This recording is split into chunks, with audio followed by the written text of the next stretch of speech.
Dan kalian tahu apa yang dilihat sama mereka? Tuh istana isinya cuman mayat bertebaran di tiap sudut istana.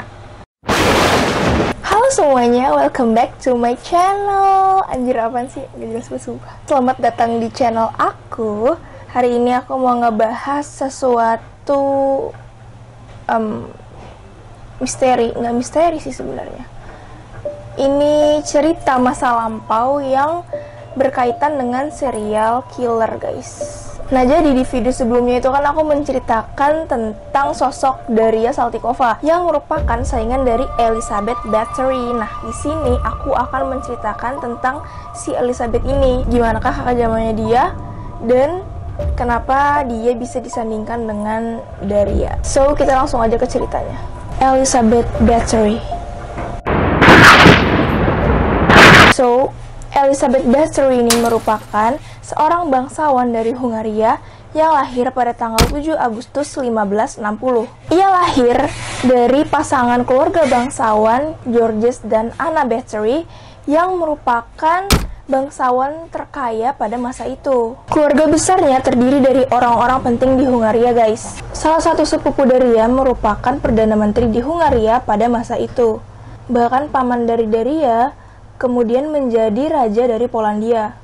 Tapi emang dari dasarnya itu tuh mereka udah punya kelainan sendiri gitu loh, kayak ya mirip-mirip dari ya layar rada gila gitu. Di balik kekayaan dan kesuksesan keluarga Bathory ini, ternyata mereka ini memiliki sisi gelap, guys. Disebutkan bahwa salah satu paman dari Daria ini merupakan satanis dan sepupunya senang melakukan kekerasan seksual. Jadi sini aja udah kelihatan lah ya latar belakangnya tuh gimana. Tapi sebenarnya tuh keluarga ini terkenal karena pertahanannya dalam melawan Utsmaniyah. Kakek buyutnya Daria merupakan Prince Stephen Bathory yang merupakan seorang kesatria dan berhasil merebut kekuasaan di Wallachia sebelum Elizabeth lahir.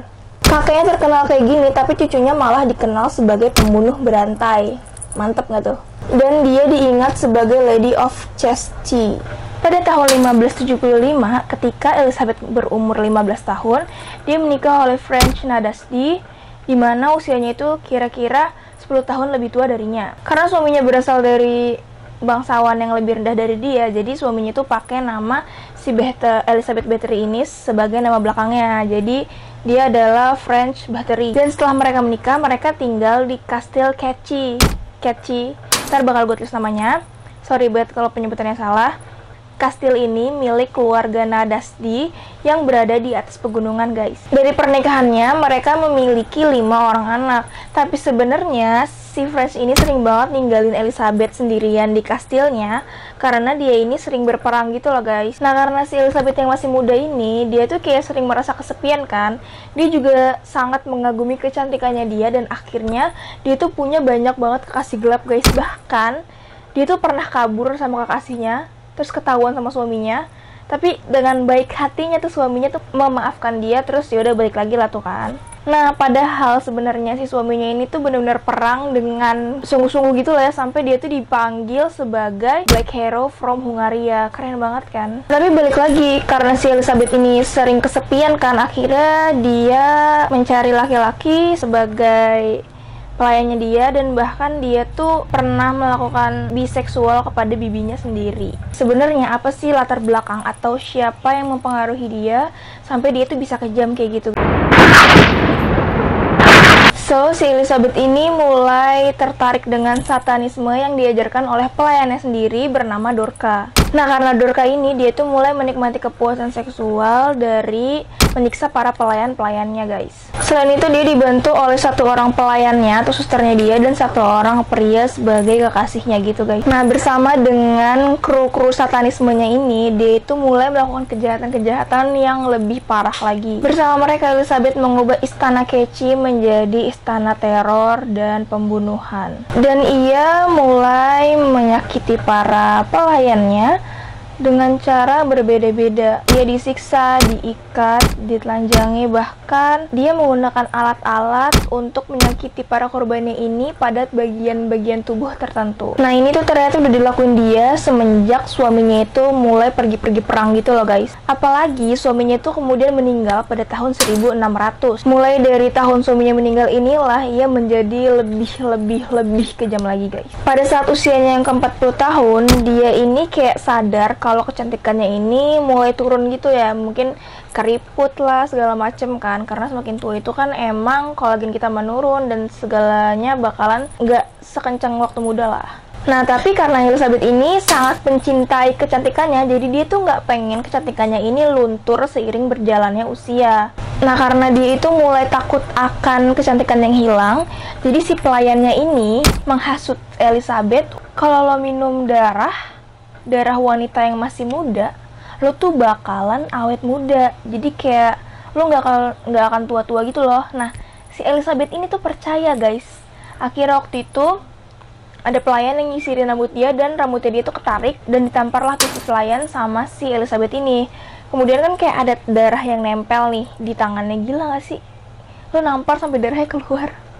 Itu cewek cowok.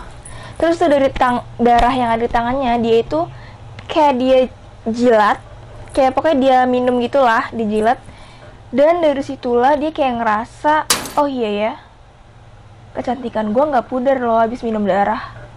Boom, heran gue, kayak vampir. Nah, mulai dari situlah si Elizabeth ini jadi percaya akan kekuatan darah para wanita-wanita muda untuk mengawetkan kecantikannya. Jadi kecantikannya dia tidak akan luntur gitu loh guys. Nah, akhirnya semua pelayan-pelayannya dia yang masih muda itu dikumpulin kan, satu-satu gitu kan, satu-satu diambil, terus dia potong tuh nadinya, digantung di kamarnya dia, di kamar mandi.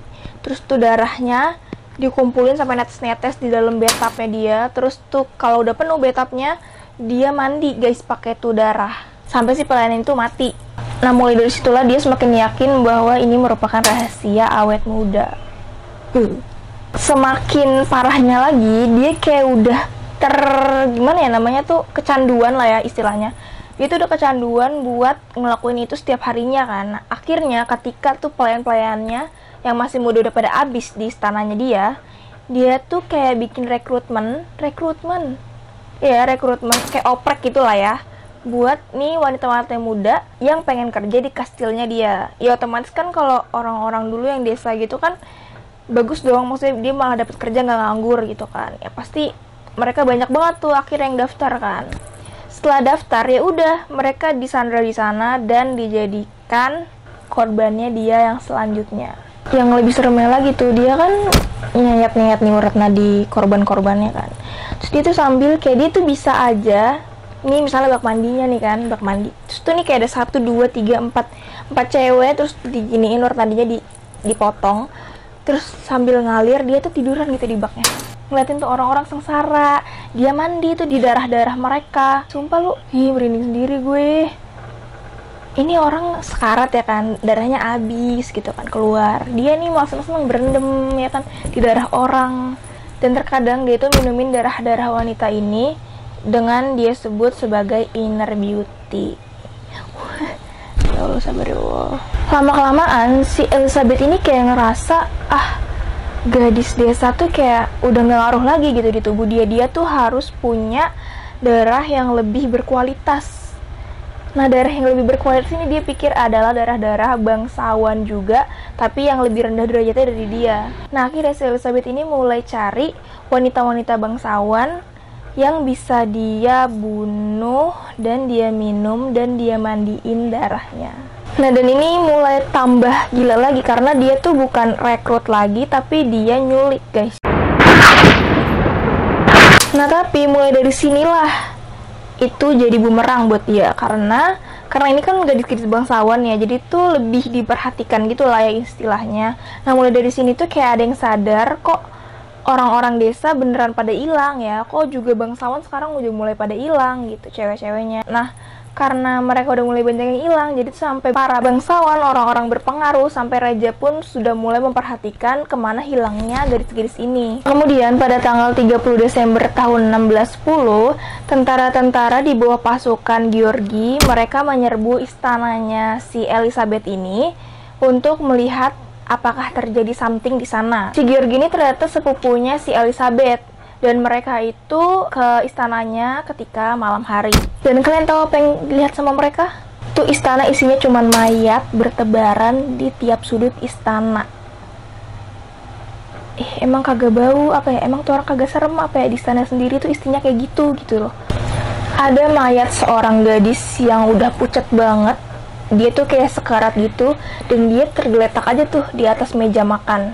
Dan ada seorang lain yang masih hidup, tapi tangannya dua-duanya terikat di atas tiang, dan urat nadinya terpotong, mengalirkan darahnya ke dalam bathtub untuk si Elizabeth mandi, guys. Dan pada bagian penjaranya, mereka menemukan belasan gadis yang lagi nunggu buat menjadi korban berikutnya. Mereka ditahan untuk menunggu giliran kapan mereka dibunuh. Dan di basement di bawah istananya si Elizabeth ini banyak banget mayat. Kira-kira di situ disebutkan 50 mayatan yang sudah meninggal dan sudah mulai membusuk.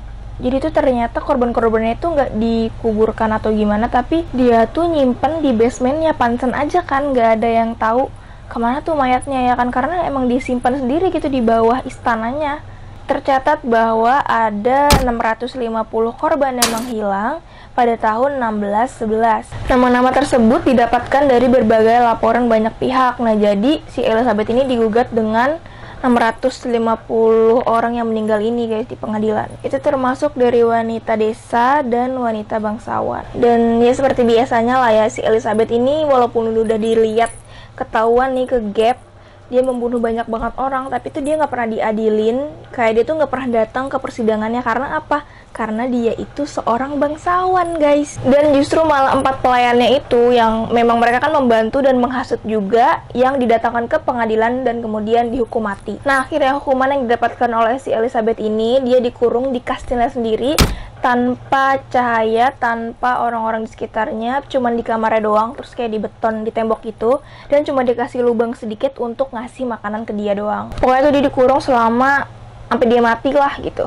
Kemudian pada tahun 1614, tepat setelah 4 tahun ia di penjara di dalam kamarnya sendiri atau istananya sendiri, dia ditemukan meninggal oleh seorang pelayan yang memberikan makanan kepada dia.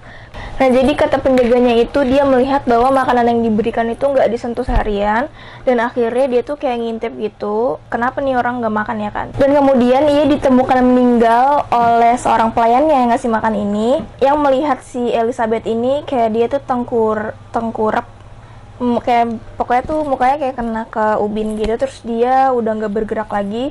Dan akhirnya dia meninggal pada saat itu juga, tepatnya pada tanggal 21 Agustus 1614. Itu dia cerita storytelling dari si Elizabeth Bathory yang ngebunuh 650 gadis-gadis muda di desanya dia. Jadi menurut kalian, kejaman siapa nih guys? Kejaman si Daria Saltykova atau Elizabeth Bathory? Komen di bawah. So, terima kasih buat kalian yang udah nonton. Jangan lupa di like dan subscribe dan komen juga di bawah. Biasanya kalian nontonin cerita tentang apa, dan siapa tahu ada saran-saran atau rekomendasi dari kalian aku harus menceritakan tentang apa dan siapa. Segitu dulu videonya hari ini. So, see you on my next video. Bye bye. Yay.